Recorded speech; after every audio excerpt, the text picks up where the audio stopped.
চাইকেলখন লৈ লাহে লাহে চলাই কলেজলৈ গৈ আছোঁ। মই বৰ্তমান স্নাতক তৃতীয় বাৰ্ষিক ছাত্ৰী। মোৰ নাম প্ৰিয়া। কলেজখন ঘৰৰ পৰা 10 কিলোমিটাৰ দূৰত আছিল। কাষৰে চহৰখনত থকা কলেজখনলৈ মই সদায় চাইকেলেৰে অহা যোৱা কৰোঁ। মোৰ লগৰ বহুতেই চহৰত ভাড়া ৰুম লৈ আছিল। বহুতে হোষ্টেলত থাকিও পঢ়িছে। মোৰ একান্ত ইচ্ছা থকাৰ পিছতো তেনেকৈ মই পঢ়িবলৈ নোৱাৰিছিলোঁ, কাৰণ মোৰ ঘৰৰ আৰ্থিক অৱস্থাটো খুবেই বেয়া আছিল। দেউতাই দিন হাজিৰা কৰি আমাক পোহপাল দিছিল আৰু প্ৰায় মাৰ ইটো সিটো বেমাৰ ওলাই থাকে। সেয়েহে দেউতাই মোৰ পঢ়াৰ বাবে সহায় কৰিবলৈ একেবাৰে অসমৰ্থ আছিল। এতিয়া টকাৰ প্ৰয়োজন পূৰণ কৰিবলৈ মই কাষৰে 2জনমান ল'ৰাক টিউচন কৰোঁ। এনেকৈ জোৰা টাপলি মাৰি চলি আছিলোঁ। ইটো সিটো ভাবি গৈ আছোঁ চাইকেলখন চলাই চলাই। গৰমৰ দিন আছিল। ভাগৰ তেনেকৈ লগা নাই যদিও গাত লিপিত খাই থকা ইউনিফৰ্মৰ হাতযোৰে যথেষ্ট কষ্ট দিছিল। এতিয়া ইচ্ছা থাকিলেও আমাৰ দৰে দুখীয়া মানুহে নতুন কাপোৰ এযোৰ পিন্ধিব নোৱাৰোঁ। 34-28-34 চাইজত চিলাই লোৱা কাপোৰযোৰ এতিয়া 36-28-36ৰ গাত খাপ খোৱা নাই। পিন্ধিবলৈ যথেষ্ট কষ্ট হয়। উশাহ বন্ধ হৈ যাব যেন লাগে কেতিয়াবা। লগৰ মীনাক্ষীহঁতে কয় যে, ঐ প্ৰিয়া, ইউনিফৰ্ম এযোৰ কিবা এটা কৰি চিলাই লচোন। দুপট্টাখন ডিঙিত নহয় বুকুত পেলাই ল'বি, বুজিছ। মোৰ লগৰ কেইবাজনো ল'ৰাক মোৰ বুকুৰ ওপৰলৈ চোৱা মই দেখা পাইছিলোঁ। তেতিয়াৰে পৰা দুপট্টাখন ডিঙিত নাৰাখি বুকুখনত লুকুৱাই ৰাখোঁ। এনেকৈ গৈ থাকোঁতে মোৰ একেবাৰে কাষতে ডাঙৰকৈ হৰ্ণ বজাই বাইক এখন ৰৈছিলহি। মই তেতিয়া থতমত খাই গ'লোঁ। কাষলৈ চাই দেখিলোঁ তেতিয়া আমাৰ কলেজৰ হিষ্ট্ৰী বিভাগৰ ছাৰ। 30 বছৰ বয়সৰ শক্তিশালী শাৰীৰিক গঠনৰ ছাৰজন। তেওঁ তেতিয়া বাইক চলাই আহি আছিল। মুখত তেওঁৰ এটা ধুনীয়া মিচিকীয়া হাঁহি। তেওঁ বাইকৰ গতি তেতিয়া কমাই দিছিল। গুড মৰ্ণিং ছাৰ বুলি সম্ভাষণ জনালোঁ। মৰ্ণিং বুলি কৈ ছাৰে পুনৰ ক'লে, ইহ ৰাম প্ৰিয়া, তুমি দেখোন একেবাৰে ঘামি জামি জুৰুলা হৈ পৰিছা। পিঠিখন গোটেই ভিজি শেষ হৈ গ'ল। একো নাই ছাৰ, গৰমৰ বাবে এইবিলাক হৈছে, মই তেতিয়া প্ৰত্যুত্তৰ দিলোঁ। কিন্তু তোমাৰ দুপট্টাখন তুমি ভালদৰে পিন্ধিবা। আজিকালিৰ ল'ৰাবিলাকৰ একো বিশ্বাস নাই। ঠিক আছে, আহি থাকা বুলি কৈ ছাৰ আগুৱাই গুচি গ'ল। মই এতিয়া স্বস্তিৰ এটা নিশ্বাস ল'লোঁ। ছাৰৰ সৈতে বাটে বাটে এনেদৰে কথা পাতি আহি থাকোঁতে মই অলপ অস্বস্তি অনুভৱ কৰিছিলোঁ। মই দুপট্টাখনলৈ চালোঁ, ঠিকেই আছেতো। তেনেহ'লে ছাৰে কিয় তেনেকৈ ক'লে মোক? মই এতিয়া ভাবিছিলোঁ যে এয়া তেওঁ কিহৰ ইংগিত দিছে। এজন শিক্ষক হিচাপে মোৰ প্ৰতি তেওঁৰ যেনে আচৰণ হ'ব লাগে সেয়া তেওঁৰ একেবাৰে নাছিল। এতিয়া তেওঁৰ প্ৰতিটো কথা বা আচৰণত মোৰ প্ৰতি থকা দুৰ্বলতা মই ধৰা নেপেলোৱাকৈ থকা নাই। মোৰ লগৰ মীনাক্ষী জুৰিহঁতেও যে এয়া ধৰা পেলাইছে সেয়া মই নিশ্চিত। জুৰিয়ে এদিন ক্লাছত মই শুনাকৈ কৈছিল, ছাৰৰ চৰিত্ৰ একেবাৰে ঠিক নহয়, বুজিছ। আমাৰ ক্লাছৰ বিশেষ এগৰাকীৰ প্ৰতি তেখেতৰ বহুত দুৰ্বলতা আছে। সেইগৰাকী আকৌ পৰীক্ষাত বহুত ভাল নম্বৰ পায়। নাজানো দেই কেছটো কি। এনেধৰণৰ কথা শুনি মই উঠি আহিব বা খং কৰিব নোৱাৰোঁ, কাৰণ তেনে কৰিলে মোৰ আৰু ছাৰৰ মাজৰ সম্পৰ্কটোক স্বীকৃতি দিয়া হ'ব, যিটো একেবাৰে সত্য নহয়। এদিন কলেজৰ বুৰঞ্জী বিভাগৰ ক্ষেত্ৰ অধ্যয়নৰ বাবে বিভাগটোৰ তৰফৰ পৰা শিৱসাগৰ আৰু চৰাইদেউ মৈদাম দৰ্শনৰ বাবে সিদ্ধান্ত লোৱা হ'ল। আমাৰ লগৰ বুৰঞ্জী বিভাগৰ আটাইকেইজন শিক্ষকেই ওলাল। ছাৰৰ সৈতে বাকী 3গৰাকী শিক্ষয়িত্ৰী। সকলোৰে মনত এতিয়া অপাৰ আনন্দ। আনুষ্ঠানিকভাৱে ঘোষণা নকৰিলেও কলেজৰ প্ৰিন্সিপাল ছাৰে ইংগিত এটা দিলে যে আমাৰ কলেজীয়া জীৱনৰ এইটোৱে সম্ভৱ শেষৰ ভ্ৰমণ। সেয়েহে সকলো ছাত্ৰ ছাত্ৰীয়ে নিজকে ভ্ৰমণটোৰ সৈতে আনন্দৰে জড়িত কৰিবলৈ উজাৰি দিছে। মই জিন্স এটাৰ সৈতে কুৰ্তা এটা পিন্ধিলোঁ। পুৱাতে গৈ আমি নিৰ্দিষ্ট সময়ত শিৱসাগৰ পালোঁগৈ। কাৰেংঘৰ আৰু ৰংঘৰ চোৱাৰ পিছত আমি তলাতল ঘৰলৈ বুলি ৰাওনা হ'লোঁ। আলোচনাটো এনে আছিল যে ছাত্ৰ ছাত্ৰীসকলে তলাতল ঘৰত ক্ষেত্ৰ অধ্যয়ন কৰিব আৰু লগত যোৱা কাৰিকৰে একে সময়তে কাষৰ পথাৰত ৰন্ধা কাম চলাই যাব। ইয়াতে খাই মেলি এতিয়া আমি চৰাইদেউ মৈদাম চাবলৈ যাম আৰু তাতে আমাৰ ভ্ৰমণৰ যৱনিকা পৰিব। আমি সকলোৱে তলাতল ঘৰত প্ৰৱেশ কৰিলোঁ। এবাৰ এঠাইত গ্ৰুপটোৰ একেবাৰে শেষত মই আছিলোঁ। মোৰ কাষে কাষে আছিল ছাৰ। আমি তলাতল ঘৰৰ এখন দুৱাৰ পাৰ হৈ আন এখন দুৱাৰৰ সন্মুখীন হৈছোঁ। তেনেতে হঠাৎ কোনোবাই মোৰ হাতখনত ধৰি অন্ধকাৰ অংশ এটালৈ টানি লৈ গ'ল। মই একো ধৰিবই পৰা নাছিলোঁ। খন্তেকতে বুজি পালোঁ যে সেইজন ছাৰৰ বাহিৰে আন কোনোৱেই নহয়। ছাৰৰ শক্তিশালী পেশীবহুল হাতৰ বান্ধোনৰ পৰা নিজক মুক্ত কৰিবলৈ মই বৃথা চেষ্টা চলালোঁ। আচলতে মই ভীষণ ভয় খাইছিলোঁ। অজান আশংকাত মই চিঞৰিব লওঁতে ছাৰে মোক বেৰত হেঁচি মুখত সোপা দি অনুচ্চ কণ্ঠৰে মোক চুপ থাকিবলৈ ক'লে। মই এতিয়া ভীষণ ভয় খাইছিলোঁ আৰু মুক্ত হ'বলৈ চেষ্টা কৰিছিলোঁ, কিন্তু মই সফল হ'ব পৰা নাই। আমাৰ দুজনৰ মাজত ব্যৱধান শূন্য হৈ পৰিছিল। ছাৰে এতিয়া ধীৰে ধীৰে শান্তি হ'ল, কিন্তু খুব লাহে লাহে ক'লে, প্ৰিয়া শুনা, তুমি অলপ সাৱধানে নাথাকা কিয়? তুমি জানানে কিমান ল'ৰাই তোমাক বেয়া দৃষ্টিৰে চায়? ছাৰৰ কথাখিনি মই একো বুজিব পৰা নাছিলোঁ। সেইবাবে মই সাহস ঘূৰাই আনি ক'লোঁ, ছাৰ আপুনি কিহৰ বিষয়ে কৈছে? মই একোকে বুজিব পৰা নাই। তেতিয়া ছাৰে ক'লে যে এতিয়াও বুজাব লাগেনে আৰু তোমাক? তুমি কাপোৰবোৰ অলপ সাৱধানে নিপিন্ধা কিয়? এয়া চোৱা বুলি কৈ মোৰ সন্মুখৰ ফালে তেওঁ আঙুলিয়াই দিছিল। তেতিয়াহে মই মন কৰিলোঁ যে ছাৰৰ সৈতে টনা আজোৰা কৰোঁতে মোৰ কুৰ্তাটোৰ অগ্ৰভাগ কিছু উন্মুক্ত হৈ পৰিছে আৰু তাৰ মাজেৰে মোৰ ভালেখিনি অংশ ওলাই পৰিছিল। মই এতিয়া ভীষণ অস্বস্তি অনুভৱ কৰিলোঁ আৰু কুৰ্তাটো সঠিক স্থানলৈ আনিবলৈ খপজপ লগাবলৈ ধৰিলোঁ। কিন্তু আচৰিত ধৰণে ছাৰে মোক সেয়া কৰিবলৈ বাধা দিলে আৰু মোৰ হাত দুখন তেওঁৰ দুহাতেৰে বেৰত হেঁচি ধৰিছিল। তেওঁ এতিয়া মোৰ ফালে একেথিৰে চাই ৰ'ল। তেওঁৰ উশাহ নিশাবোৰ গভীৰ হৈ আহিছিল আৰু মোৰ বুকুখন এতিয়া ঘনাই উঠা নমা কৰিবলৈ ধৰিলে। তেওঁক এনে উত্তেজিত অৱস্থাত দেখি মই ভীষণ ভয় খালোঁ। ভয়ত এতিয়া মোৰো বুকুখন ঘনাই উঠা নমা কৰিবলৈ ধৰিছিল। মোৰ এনে লাগিল যেন এই মুহূৰ্ততে তেওঁ মোৰ কাপোৰ ফালি চিৰাচিৰ কৰিব আৰু মোৰ উঠন বুকুখন মঙহাল শৰীৰটো তেওঁ যেন খাই পেলাব। মই তেতিয়া তেওঁক ক'লোঁ যে আপুনি মোক এৰি দিয়ক। মোৰ মিনতি শুনি ছাৰে হয়তো পৰিস্থিতিটো উপলব্ধি কৰিবলৈ সমৰ্থ হ'ল। তেতিয়া তেওঁ মোক এৰি দিলে আৰু সেই স্থান লগে লগে ত্যাগ কৰিবলৈ ঢাপলি মেলিলে। ময়ো মোৰ বিশৃংখল হৈ পৰা কাপোৰ চুলি আদি চিজিল লগাই তেওঁৰ পিছে পিছে খোজ দিলোঁ। বাহিৰলৈ আহি দেখিলোঁ মোৰ লগৰবোৰ কেতিয়াবাই ওপৰৰ মহলা পালেগৈ। আমি দুয়ো একেলগে ওলাই যোৱা ওপৰৰ পৰাই সিহঁতে দেখিছিল। সিহঁতে অৰ্থপূৰ্ণ চাৱনিৰে আমালৈ লক্ষ্য কৰা দেখি মোৰ বুজিবলৈ বাকী নাথাকিল যে সিহঁতে আচলতে কি ঘটি যোৱাৰ সন্দেহ কৰিছে। ভ্ৰমণ সামৰি ঘৰমুৱা হ'বলৈ আমি সকলোৱে বাছত উঠিলোঁ। সকলোৰে ক্ষেত্ৰত প্ৰায় যেনেকুৱা হয় আমাৰো তেনেকুৱাই হ'ল। সৰভাগৰে যোৱাৰ বাটত বহি যোৱা ছিটবোৰ উভতি অহাৰ বাটত সলনি হ'ল। যাওঁতে মোৰ লগত আছিল জাহ্নৱী। তাৰ বয়ফ্ৰেণ্ডজন সেইটো সময়ত আছিল ছাৰৰ লগত। এতিয়া বাছত উঠি দেখিলোঁ যে জাহ্নৱীয়ে তাৰ বয়ফ্ৰেণ্ডজনৰ সৈতে একেলগে বহিছে। সিহঁতে মোক গুৰুত্ব নিদিয়া যেন দেখুৱাত মোৰ ক'বলৈ বেয়া লাগিল। উপায় নাপাই মই ছাৰৰ লগতে বহিব লগা হ'ল। ছাৰে মোক খিৰিকীৰ কাষত এতিয়া বহিবলৈ দিলে। আমাৰ উভতনি যাত্ৰা আৰম্ভ হ'ল। ঘৰ পাওঁ মানে নিশা 10 বাজিবলৈ হৈছিল। উভতনি যাত্ৰা খুব আনন্দদায়ক হ'ল। ল'ৰাবোৰে বিহুনাম জুৰিলে। ল'ৰাবোৰক দেখুৱাই ছোৱালীবোৰেও নাম গোৱাত লাগি গ'ল। গোটেই বাছত ছাৰসকলৰ বাদে সকলো উল্লাসত ফাটি পৰিছিল। মোৰো বহুত ভাল লাগিছিল সেইটো সময়ত। দুটামান গীত ময়ো গাইছিলোঁ।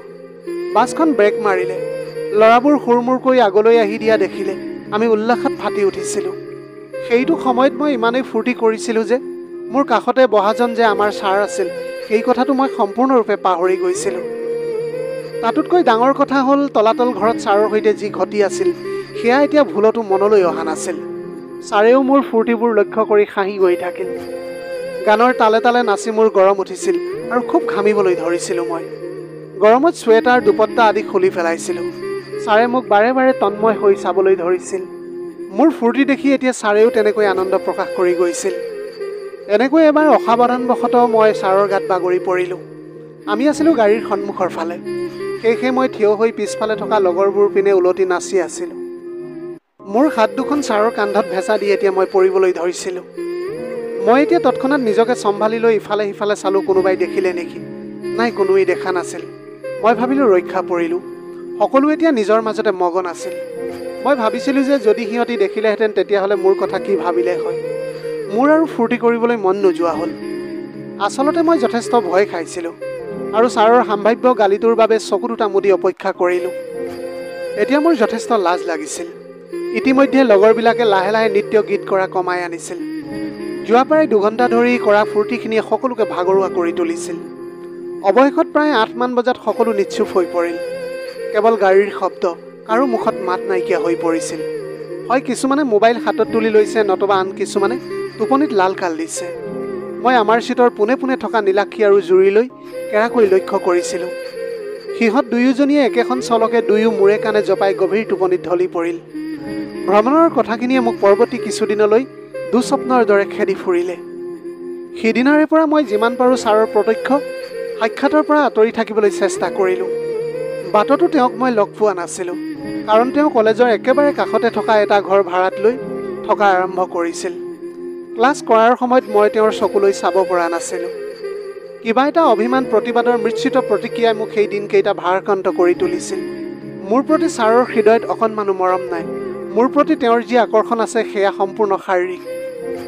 মই এতিয়া নিজকে বুজি উঠিছোঁ যে তেওঁ মোক ভাল পোৱাৰ দৃষ্টিৰে নহয়, বৰং তেওঁ মোৰ মাখন ৰঙী শৰীৰটো উপভোগ কৰিবলৈ বিচাৰে। আচলতে তেওঁ মোৰ সাজপাৰক লৈ সুৰক্ষাৰ দিশটোত চিন্তিত নহয়, বৰং তেওঁ মোক অন্য এটা দিশতহে চাবলৈ বিচাৰে। তেওঁ হয়তো মোৰ শৰীৰ উপভোগ কৰাৰ হাবিয়াস কৰে, কিন্তু সেই আশা বাস্তৱ হোৱাৰ সম্ভাৱনা নেদেখি এতিয়া মোক সুযোগ পালেই ক্লাছৰ ভিতৰে বাহিৰে তিৰস্কাৰ কৰে। এদিন জাহ্নৱীয়ে খৰধৰকৈ আহি মোক জনালে যে হিষ্ট্ৰী ছাৰে এতিয়াই অফিচলৈ মোক মাতি পঠিয়াইছে। মই তেতিয়া মোক কিয় মাতিছে বুলি সুধিছিলোঁ তাইক। তাই ক'লে যে তাই একো নাজানো বুলি। সেইটো সময়ত মই অলপো সময় পলম নকৰি ছাৰ বহা কোঠালৈ ৰাওনা হ'লোঁ। ভয় লাগিছিল যথেষ্ট মোৰ।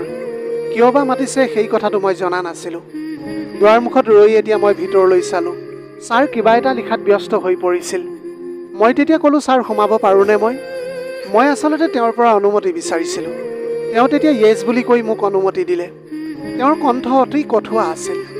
মোৰ ভয় এতিয়া দুগুণে আৰু বাঢ়িবলৈ ধৰিছিল। তেওঁ এতিয়া কিছু সময় তেনেকৈ ৰৈ থাকিল। মোৰো এতিয়া উৎকণ্ঠা দুগুণে বাঢ়িবলৈ ধৰিলে। তেওঁৰো লিখা এতিয়া শেষ হোৱাই নাছিল। অৱশেষত যেনিবা তেওঁ মূৰটো তুলিলে আৰু কাষত ৰাখি থোৱা ফাইল এটা দাঙি মোক দেখুৱাই সুধিলে, এইটো তোমাৰ ৰিপৰ্ট নহয় জানো? মই তেতিয়া ক'লোঁ, হয় ছাৰ। ৰিপৰ্টটো শিৱসাগৰ ভ্ৰমণক লৈ দিছিলোঁ, যিটো বাধ্যতামূলক আছিল। কি লিখিছা এইবিলাক তুমি? ছাৰে তেতিয়া ফাইলটো মেজত পেলাই কঠোৱা মাতেৰে ধমক দি ক'লে। মোৰ এতিয়া ভয়তে উশাহটো উৰি যোৱা যেন অনুভৱ হৈছিল। এতিয়াই ঘূৰাই নিয়া এইটো। কাইলৈৰ ভিতৰত যদি নতুনকৈ লিখি জমা নিদিয়া তেন্তে তোমাক এবচেণ্ট দেখুৱাম। নিয়া এতিয়া মোৰ ওচৰৰ পৰা এইটো ফাইল লৈ যোৱা তুমি। মই ভয়তে কঁপি উঠিছিলোঁ। কপা কপা হাতেৰে ফাইলটো হাতত তুলি ল'লোঁ। ছাৰে এতিয়া সম্পূৰ্ণৰূপে মোৰলৈ নিৰীক্ষণ কৰি আছিল। মই উভতিব খোজোঁতেই তেওঁ ৰবা বুলি কৈ মোক ৰখালে। তেওঁ খচখচাই কাগজ এটুকুৰাত কিবা এটা লিখি মোলৈ আগবঢ়াই দি মোক বিদায় দিলে। কোঠাটোৰ পৰা ওলাই আহি কাগজ টুকুৰা চাবলৈ মোৰ ধৈৰ্য নোহোৱা হ'ল। ভাঁজ কৰি থোৱা কাগজ টুকুৰা মেলি পঢ়ি চালোঁ। আজি কলেজ ছুটি হোৱাৰ পিছত মোৰ ৰুমলৈ যাব। তেওঁ তাত লিখা আছিল যে সাৱধান, কাকো নজনাবা। কিয় মাতিছে বাৰু ছাৰে এতিয়া মই জনা নাছিলোঁ। আনক জনাবলৈও এতিয়া মানা কৰাৰ কাৰণটো কি আছিল? এইবিলাক কথা ভাবি এতিয়া মোৰ মূৰটো গৰম হৈ উঠিছিল। মই এতিয়া ভাবিছিলোঁ যে ছাৰে মোক কিয় এবচেণ্ট দিব বিচাৰিছে। ৰিপৰ্টটো দেখোন মই জাহ্নৱীৰ দৰে একেই লিখিছিলোঁ। মই এতিয়া ভাবিলোঁ যে জাহ্নৱীৰ হ'ল, মোৰ কিয় নহ'ল? তেওঁ মোৰ লগত কিবা কৰিবলৈ বিচাৰিছে নেকি? সকলো ভাবি চিন্তি সিদ্ধান্ত ল'লোঁ যে মই ছাৰৰ ৰুমলৈ এপাক যোৱাটো ঠিক হ'ব। নিৰ্দিষ্ট সময়ত কলেজ ছুটি হ'ল। ছাৰ মোতকৈ আগে ঘৰ পালেগৈ। মই পিছে পিছে গৈ তেওঁৰ ৰুমৰ দুৱাৰ মুখত থিয় হ'লোগৈ। দুৱাৰখন খুলি থোৱাই আছিল। মই সোমাব পাৰোঁ নেকি বুলি সুধিবলৈ ধৰিলোঁ। তুমি এতিয়া বাহিৰত ৰৈ আছা কিয়? মানুহে দেখিলে কি বুলি ভাবিব? সোমাই অহা লগে লগে ভিতৰলৈ। এই বুলি কৈ ছাৰে ভিতৰলৈ মাতিছিল। ময়ো চুচুক চামাককৈ ভিতৰলৈ গৈ চকী এখনতে বহিলোঁ। সোমাই পোৱা ৰুমটো সৰু আছিল। কেৱল চকী দুখনমান আৰু টেবুল এখন আছিল। ভিতৰৰ কোঠাটোৰ পৰা ছাৰ ওলাই আহিল। মই তেতিয়া থিয় হৈ গ'লোঁ।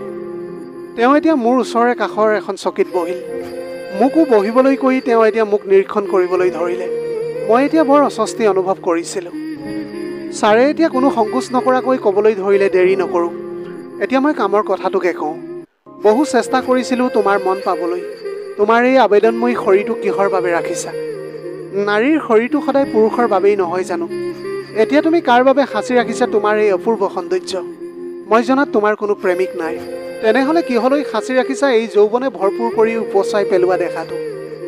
মই তোমাক ভিক্ষা মাগিছোঁ প্ৰিয়া, প্লিজ, তুমি মোক নিৰাশ নকৰিবা।